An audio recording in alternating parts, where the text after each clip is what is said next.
tonight, to drag the past out into the light. We're one, but we're not the same. We get to carry each other. Hi everyone, welcome to another Good Mental Health Cooperative Chit-Chat Cafe. I'm Sandy Walker, I'm one of the founder directors of the Good Mental Health Cooperative, and today I have with me, I'm very lucky to have with me, Alison and Fran, who are the Dementia Lead and Deputy Dementia Lead for Sussex Community NHS Foundation Trust. So today's Chit-Chat Cafe is all about dementia. So I wonder if I could start maybe with Alison and ask you to explain a bit more about your role. Yeah, so hi, I'm Alison. I need to look at the right camera. Yeah, so I'm Alison. I'm the Trust-wide Dementia Lead, as Sandy said. I've been doing the role for 5 years now. I've been doing the role for 5 years, and the last 4.5 years I've been doing it on my own, but Fran has now joined me. So basically my role is to make sure that as a trust, because our trust is a community trust in Sussex, so we deal with all kind of community settings, adults, district nurses, responsive services, all those kind of falls, all etc., anything to do with community services. So my role is really to make sure that the trust as a whole and the staff within the trust have the right training, the right attitude, also abide by the strategy that is written in the trust all around dementia. So that includes things like engaging with partners, engaging with our patients and service people that use our service, their families, their carers, making sure that the environments are dementia friendly and up to standard, just making sure that the patient or service user's journey is a good professional and, more importantly, person-centered journey when they're with us. Yeah, that sounds really, really important role. Yeah, so that's my role, and I'll Fran. Hello. Thank you so much for the invite. So I'm Fran Hamilton, and I'm an occupational therapist by background, and I've just started as the Deputy Dementia Lead working alongside Alison at Sussex Community NHS Foundation Trust, and I'm really pleased to have started the role. Finding my feet at the moment, but feeling like I've got amazing guidance. And yeah, as Alison was saying, what our team are here for is to ensure that everybody who's living with dementia or maybe has a delirium, who is using any of the trust services, whether that's inpatient or our community, our amazing community teams, has a good experience. And we're doing that by ensuring that all teams and all staff have got an understanding and an empathy for people living with dementia. Right. And we're also ensuring that our environments work for people, because there's so much that we can do as people working in the trust to make sure that all services are meeting the needs of the people that we're lucky enough to support. Yeah. You say it so much better than me. So does your service cover both inpatient services and community services? Yeah, so in our trust, we have things called ICUs, which stands for intermediate care units. So really the aim of those units are for people to come into our beds for rehab primarily. So they've been to an acute hospital, had their care there, and then it's for them to then come into our beds to have rehab. But we do have a lot of people living with dementia and delirium in our beds. So we've got around 10 or 11 units across our patch, so quite a few. Yeah. We feed two acute trusts locally. Yeah. Okay. quickly, it's a big area we cover. Yeah. So yeah. Yeah, thank you. So some of the people listening won't know much about dementia, I guess. So I wonder if you maybe could you give me a little bite-sized education session on what dementia might be and how that might sort of what a patient journey might look like, perhaps. Okay, Yeah.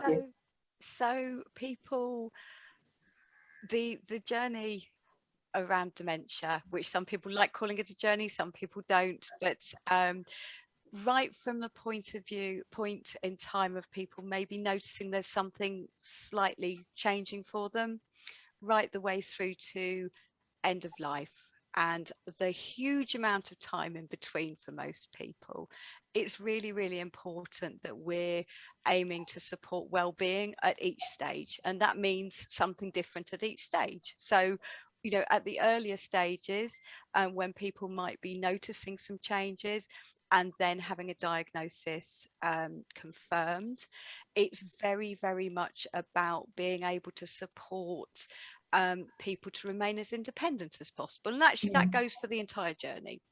But that support to deal with a new diagnosis, because it's a period of adjustment for people, and that's for people who are receiving the diagnosis, but also their families around them.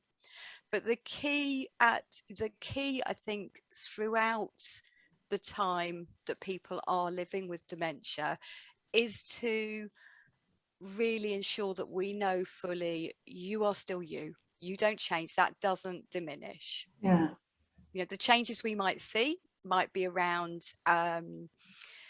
you know, abilities, and there will be changes. There will be changes because dementia is, you know, is an umbrella term for diseases of the brain. So we are looking at changes, and it affects absolutely everybody differently.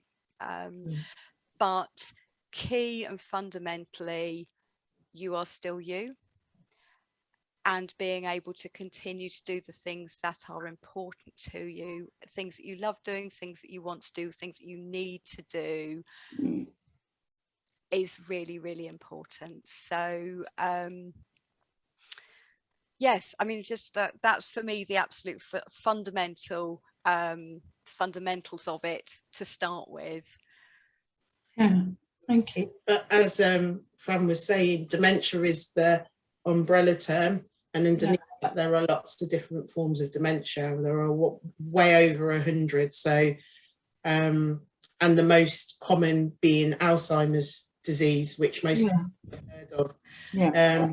But it's just important to say that, you know, when we think of dementia, I think most people think of memory only, that it's a memory, but actually, like Fran says, it can affect so many different things, and depending on what kind of subtype of dementia you have will be very dependent on how you present. And also, we're all people, we've all got different personalities, and we've got to start with being, who is that person? You're not just the person with a dementia, you are Alison, who happens to have a type of dementia. Yeah. So it's just really important that we always see the person at the front of all of this, and then treat what we need to treat as we go along.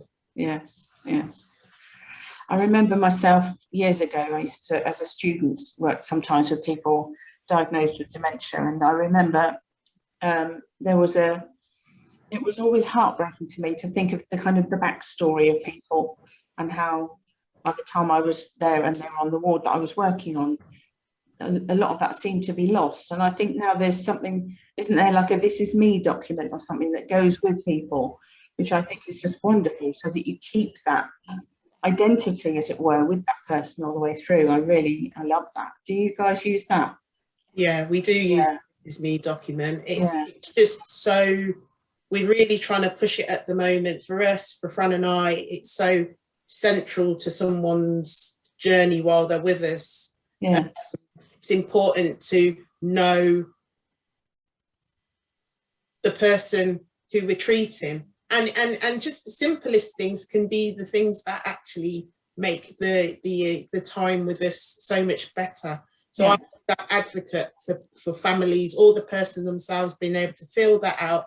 And it's important for staff to have the chance to sit down and read and get to know that person, because it really does have big implications on a good journey, length of stay, things that boring things like that, but important things. And ultimately,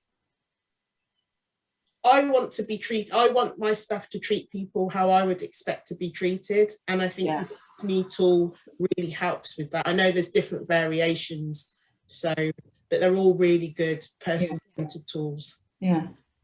Lovely. And I would just add to that any information that family and friends are able to share with us will be greeted with huge thanks. So we're using the This Is Me. And if you are, if you are living with a dementia or you are a loved one of someone living with dementia, then download it from the Alzheimer's Society website. Oh, okay. And actually that it's available. Any new settings that you go into or your loved one goes into, if you have dementia, then it should be welcomed. And from the trust point of view, we're now encouraging our staff to be asking family to do that if they'd like to. And it's really giving us that beautiful full picture of who you are. Yeah. Because it's not about us treating, your hip or whatever. It's who are you? You're with us for a little while, and actually let's make sure that we're able to get to know you, and everything we do is going to be informed by that. Yeah. Wonderful. So that sort of leads me nicely onto, we have a project at the moment called Solent Connections, which is for supporting carers. And so I guess I wonder if it's lovely to hear that their views and their input is sought by yourselves, because I know in other areas of healthcare that's not always done quite so successfully. But would you have any sort of top tips, I don't know, for people who are caring for those with dementia, or maybe, I don't know, communication tips, something like that? I always think give plenty of time and encouragement. Okay, yeah. So what can happen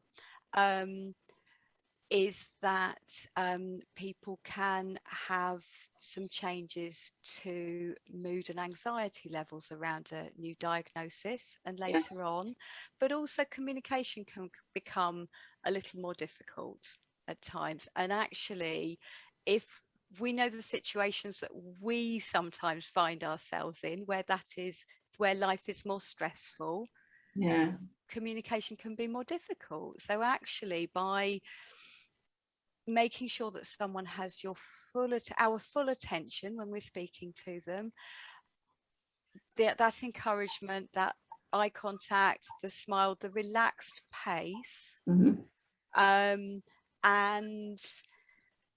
just being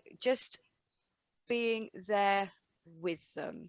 So I always make sure that I'm sat at the same level, because none of us like to be stood over, do we? I know I don't if I'm using my computer, for instance, but actually being at the same level, plenty of eye contact, but just really making it absolutely known that you have my full attention for as long as you need it.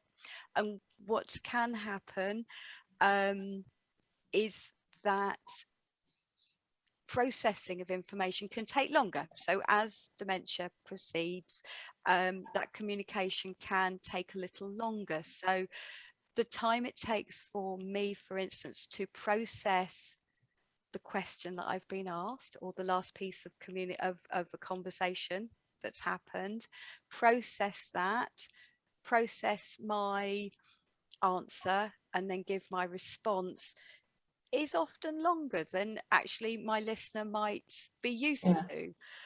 But it won't feel so long next time. If you give me the time that I need, you will be rewarded with me being able to respond.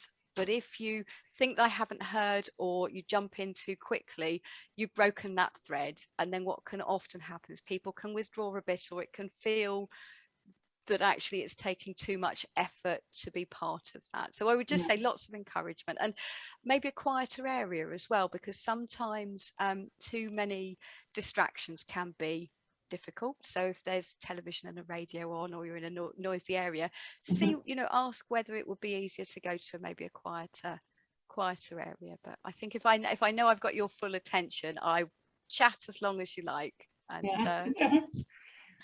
I think for me, as a former Admiral nurse, so working with carers, so this is more for a carer, I would say, I think one thing that people used to be quite shocked that I asked is, what kind of carer do you want to be? Right. And I think that's a really important question, because, I think sometimes we just assume that people are going to want to care for their loved one. Yeah. And we don't ask. And actually empowering a carer by saying, what kind of carer do you want to be, I think is really fundamental, because, some people want the whole carer, will want to do all aspects of caring, whereas some people that I used to work with would say, my loved one would never want me to do personal care, and I don't want to do that. That's just something I choose not to, that's something that my wife never wanted me to do. It's not something I'm comfortable with. So I think it's just important to just ask what kind of carer do they want to be, because, lots and lots of carers, they just become carers, but their wives, their husbands, their daughters, their sons. Yeah. What I really was grateful for, that when I was able to do that, and still can do that to a certain extent now, is to make sure that relationship returns back to being that, not just being a carer, not just as professional seeing someone as a carer, but actually that relationship being able to go back to, that's my wife, that's my husband, that's my mum, that's my dad, because that's really important. And I think it's also about giving people the time to talk.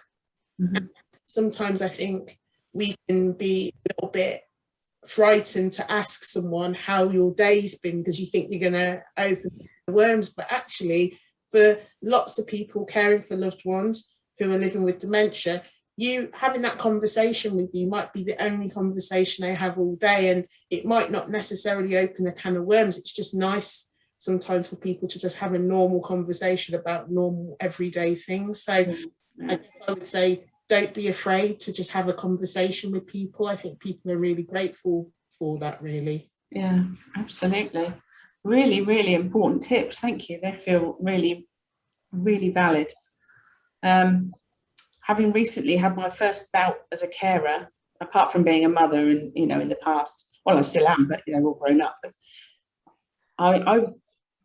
I'm just asking myself that very question, Alison, that you said, because I found I've been a nurse all my adult life, but I found being a carer a completely different experience, and it didn't sit comfortably in the way that being a nurse does, which really surprised me. And that's given me food for thought. Thank you for that. So some of the best places to go, I guess you've already mentioned the Alzheimer's Society. Are there particularly good community resources that people could access? Well, I also am a big fan of the Dementia UK leaflets. They're very straightforward, they're very user-friendly, and I'm also a fan of their dementia helpline, where they're like real-life Admiral nurses on the end of the phone to be able to help people. But I guess we're in Sussex, you're in Hampshire, so it might be slightly different, but I would encourage people to seek out their local carer support services.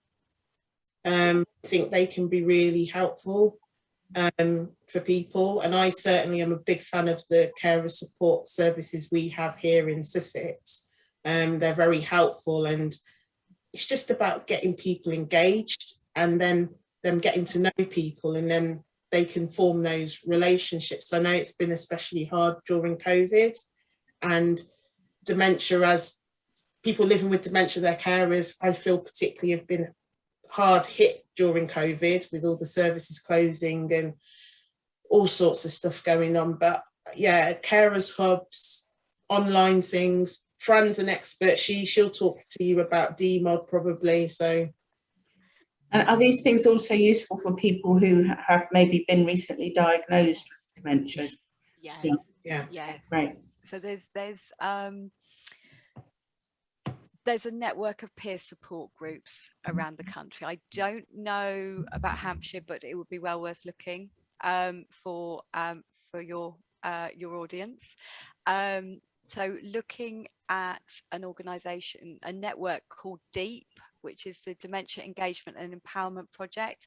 So just put in DEEP Dementia, and it's a network of over 80 groups around the country of people living with dementia, who find that meeting really helps. And there's a lot of laughter in the groups. There's a lot of laughter, there's a lot of sharing feelings, there is and there'll probably be carers opportunities as well with something similar, but they do great stuff in terms of being able to support people past that really horrible stage of, oh my goodness, this is so huge, to okay, it's a new long-term condition I'm living with.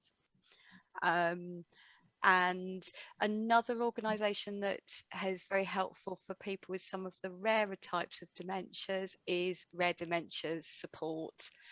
Also worth having a look at. They include, I think, Lewy body dementia, semantic dementia, and posterior cortical atrophy, amongst others. So it's worth having a look at. They're very supportive as well. But also just carrying on with the stuff that you like doing. Talk to your friends about it. Both partners. And I'd completely, absolutely echo Alison's point. It's those relationships remain, and they're so important to still be seeing each other as you always have done. Yeah, that's so lovely. Thank you so much, both of you. We've kind of run out of time for this one, and I'm really grateful. Thank you both for coming in and sharing your wisdoms with us.